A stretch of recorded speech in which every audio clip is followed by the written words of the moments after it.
Assalamualaikum warahmatullahi wabarakatuh. Yang terhormat Bapak Dotrandes Usman Noer SAG MAG selaku pengampu mata kuliah Manajemen Perpustakaan dan teman-teman yang saya cintai dan yang saya banggakan. Perkenalkan, nama saya Norma dari Prodi Manajemen Pendidikan Islam. Pada kesempatan kali ini saya akan menjelaskan mengenai layanan dan jasa perpustakaan. Pertama, kita akan membahas mengenai layanan perpustakaan yang terdiri dari konsep layanan perpustakaan. Secara definitif, layanan artinya melayani, yaitu kegiatan yang dipersiapkan untuk memberikan jasa kepada materi produk yang dimiliki perpustakaan, dapat dimanfaatkan kepada masyarakat yang membutuhkan. Kemudian, tujuan perpustakaan memberikan layanan bahan pustaka kepada masyarakat pemakai agar bahan pustaka yang dimiliki perpustakaan dapat dimanfaatkan sebaik-baiknya oleh pemakai. Sedangkan fungsi layanan perpustakaan harus sejalan dan tidak menyimpang dengan tujuan perpustakaan. Layanan perpustakaan berfungsi mempertemukan pembaca dengan bahan pustaka yang dibutuhkan. Nah, selanjutnya yaitu adapun tujuan dan fungsi layanan perpustakaan. Yang pertama, tujuan dan fungsi layanan perpustakaan perguruan tinggi, yaitu memenuhi keperluan informasi di lingkungan perguruan tinggi, mahasiswa atau dosen, melaksanakan tridharma perguruan tinggi dan menunjang penelitian. Yang kedua, tujuan dan fungsi layanan perpustakaan khusus adalah memenuhi kebutuhan informasi lembaga induknya. Yang ketiga yaitu tujuan dan fungsi layanan perpustakaan umum, yaitu memberikan sumber informasi yang tepat dan murah, membantu masyarakat mengembangkan kemampuan yang dimilikinya, dan sebagai pusat budaya bagi masyarakat sekitar. Dan yang keempat yaitu tujuan dan fungsi layanan perpustakaan nasional adalah menyimpan semua bahan pustaka yang tertulis, tercetak maupun terekam yang diterbitkan di suatu negara. Nah, selanjutnya yaitu mengenai unsur-unsur layanan. Dalam kaitannya menciptakan kegiatan layanan perpustakaan yang baik, diperlukan unsur-unsur penunjang yang mendukung kelancaran kegiatan layanan perpustakaan. Unsur-unsur tersebut yaitu yang pertama fasilitas, yang kedua koleksi, yang ketiga pustakawan, dan yang keempat yaitu pemakai. Selanjutnya yaitu sistem layanan. Ada 3 jenis akses layanan perpustakaan, yaitu yang pertama akses layanan terbuka. Akses layanan ini memberikan kebebasan kepada pemakai untuk mencari koleksi yang diperlukan. Yang kedua, akses layanan tertutup. Akses layanan ini, pemakai tidak boleh langsung mengambil koleksi di rak, tetapi harus melalui petugas perpustakaan. Yang ketiga yaitu akses layanan campuran. Pada akses layanan campuran, perpustakaan dapat menerapkan 2 sistem layanan sekaligus, yaitu layanan terbuka dan layanan tertutup. Selanjutnya yaitu jenis-jenis layanan.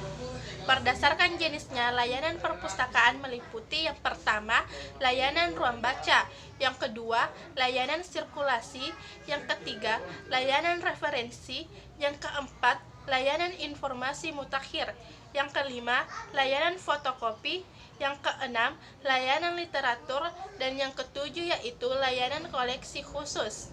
Selanjutnya yaitu layanan sirkulasi. Tujuan layanan sirkulasi adalah memperlancar dan mempermudah proses peminjaman koleksi untuk dibawa pulang. Pekerjaan pada bagian sirkulasi dibagi menjadi 7 jenis kegiatan, yaitu yang pertama pendaftaran peminjaman, yang kedua prosedur peminjaman, yang ketiga pemungutan denda, yang keempat pengawasan buku-buku tendon, yang kelima waktu peminjaman, yang keenam statistik peminjaman, dan yang ketujuh peminjaman antar perpustakaan. Selanjutnya yaitu sistem peminjaman koleksi.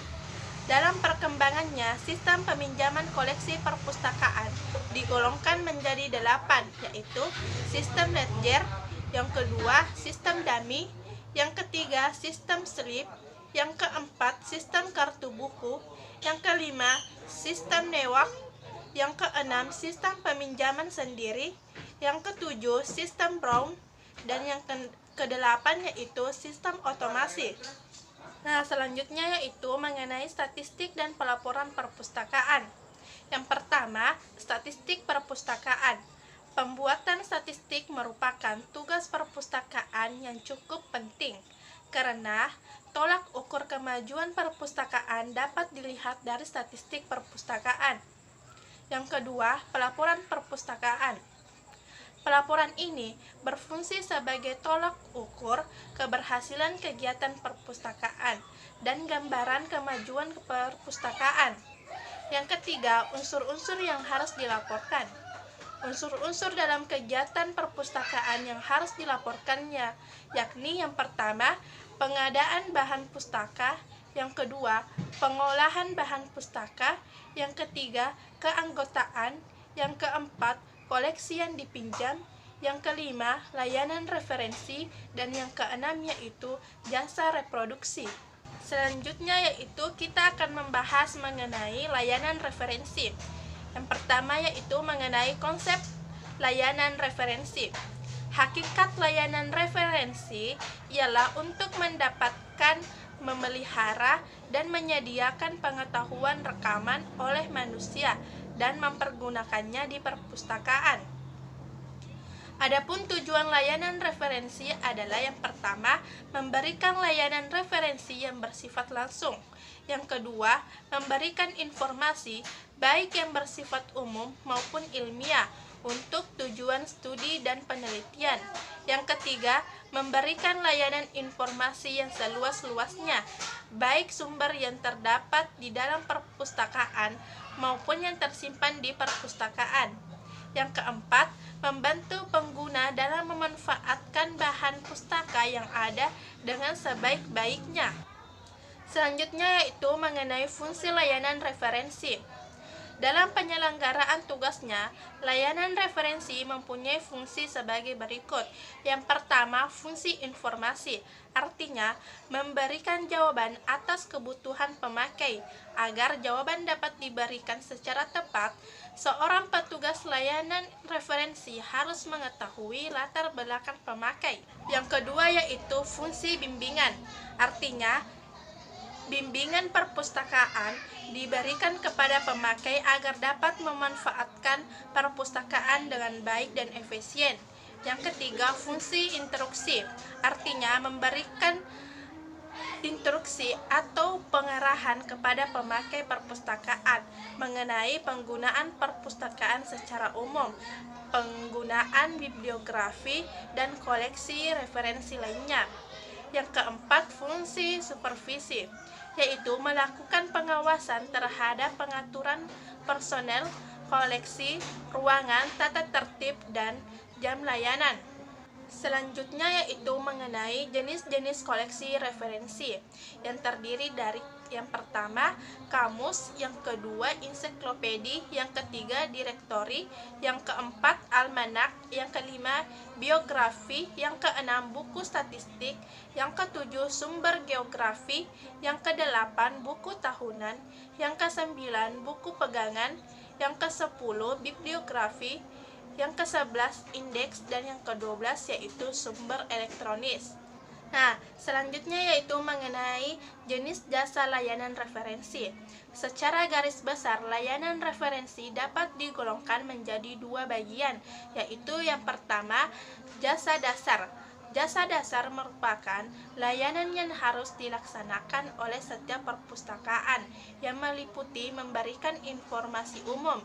Yang kedua, jasa yang jarang dilakukan. Jasa yang jarang dilakukan terbagi menjadi dua, yaitu jasa terjemahan dan jasa referral. Selanjutnya yaitu pertanyaan referensi. Ada beberapa cara menyampaikan pertanyaan referensi, antara lain melalui telepon, surat, dan berhadapan langsung.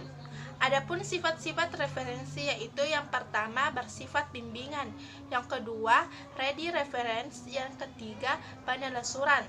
Nah, yang terakhir yaitu mengenai unsur layanan referensi. Unsur layanan referensi terbagi menjadi yang pertama, petugas permintaan informasi biasanya sangat bervariasi dan memerlukan jawaban cepat dan tepat. Yang kedua, sarana dan prasarana. Sebaiknya perpustakaan menyediakan ruangan khusus yang terpisah dengan ruangan lainnya untuk layanan referensi.